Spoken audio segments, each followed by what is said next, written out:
The question is state any two advantages and two limitations of informal organization. तो दो advantages और दो limitations बताने हैं. सबसे पहले हम advantages डिस्कस कर लेते हैं.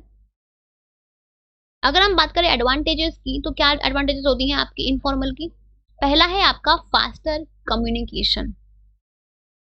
फास्टर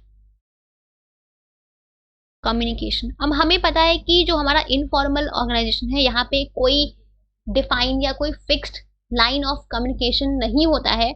यहाँ पे कोई भी किसी से कम्युनिकेट कर सकता है, तो जो इन्फॉर्मेशन होता है उसका वो क्विकली स्प्रेड होता है. ठीक है, क्योंकि यहाँ पे इंडिपेंडेंट चैनल ऑफ कम्युनिकेशन है, कोई प्रिस्क्राइब ऑफिशियल चैनल नहीं है, तो इससे जो इन्फॉर्मेशन होते हैं वो क्विकली स्प्रेड होते हैं. जो फीडबैक्स है वो भी क्विकली आप ले सकते हो.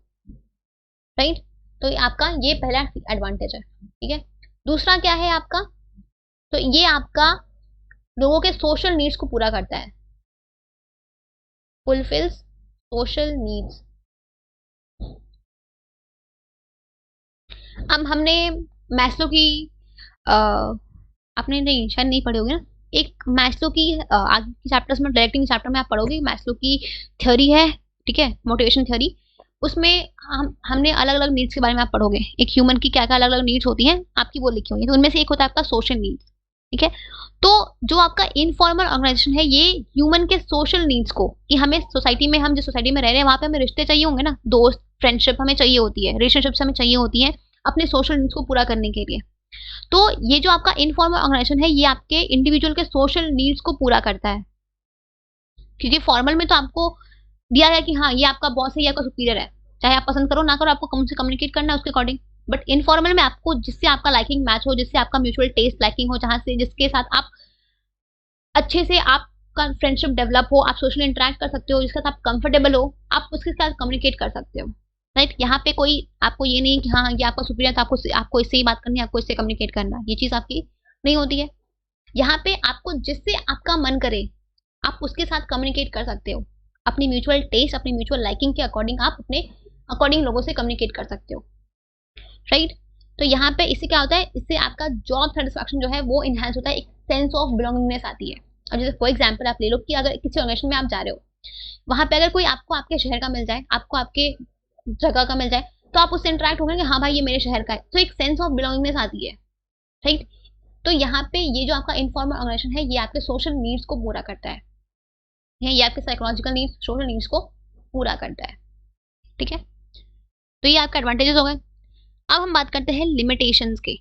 क्या क्या लिमिटेशंस होती हैं आपके फॉर्मल इनफॉर्मल ऑर्गेनाइजेशन की.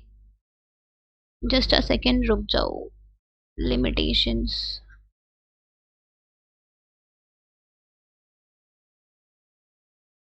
अगर हम बात करें लिमिटेशंस की तो सबसे पहला लिमिटेशन होता है दैट इज, अब जितनी जल्दी आपका कम्युनिकेशन स्प्रेड हो रहा है उतनी जल्दी आपकी अफवाह भी तो स्प्रेड होगी ना. राइट, तो पहला लिमिटेशन है स्प्रेड ऑफ र्यूमर्स. अब क्योंकि यहाँ पे कोई आपका फिक्स्ड चेन ऑफ कम्युनिकेशन नहीं है, कोई फिक्स लाइन ऑफ कम्युनिकेशन नहीं है, तो आपका जितनी जल्दी आप इन्फॉर्मेशन को स्प्रेड करोगे उतनी जल्दी आपकी अफवाह भी स्प्रेड होगी. अगर कोई अफवाह है, कोई चीज़ है, तो वो आपकी र्यूमर्स जो है वो बहुत जल्दी स्प्रेड होती है. ठीक है, क्योंकि यहाँ पे आपका कोई चेन ऑफ कमांड फिक्स नहीं होता है. ठीक है, तो ये जो आपकी र्यूमर्स है ये कभी कभी आपके ऑर्गेनाइजेशन के इंटरेस्ट के अगेंस्ट भी जाती है. राइट, अब कोई अफवाह है, कोई अगर वो फैल गई तो वो आपके ऑर्गेनाइजेशन को नेगेटिवली भी अफेक्ट कर सकती है. राइट, तो ये एक डिसएडवांटेज है कि इससे जो र्यूमर्स है, जो अफवाहें हैं वो बहुत जल्दी फैलती हैं, क्योंकि यहाँ पे कोई फिक्स लाइन ऑफ कम्युनिकेशन नहीं है. राइट, तो पहला तो ये हो गया. दूसरा होता है आपका resistance to change. Resistance to change. अब ये रेजिस्टेंस टू चेंज मतलब क्या, अब जो मैनेजमेंट होता है वो कभी कभी चेंजेस को इम्प्लीमेंट करने ना चाहता है बट वो इम्प्लीमेंट नहीं कर पाता है, बिकॉज ये जो आपके इनफॉर्मल ऑर्गेनाइजेशन है ये उस चेंज को अपोज करते हैं. ठीक है, मतलब कि ये जो आपके इनफॉर्मल ऑर्गेनाइजेशन है ये उस चेंजेस को अपोज करते हैं. तो इस वजह से क्या होता है कि वो जो अगर कोई मैनेजमेंट है, अगर वो कोई चेंजेस चाहता भी है तो वो उसको सक्सेसफुली इम्प्लीमेंट नहीं कर पाता है.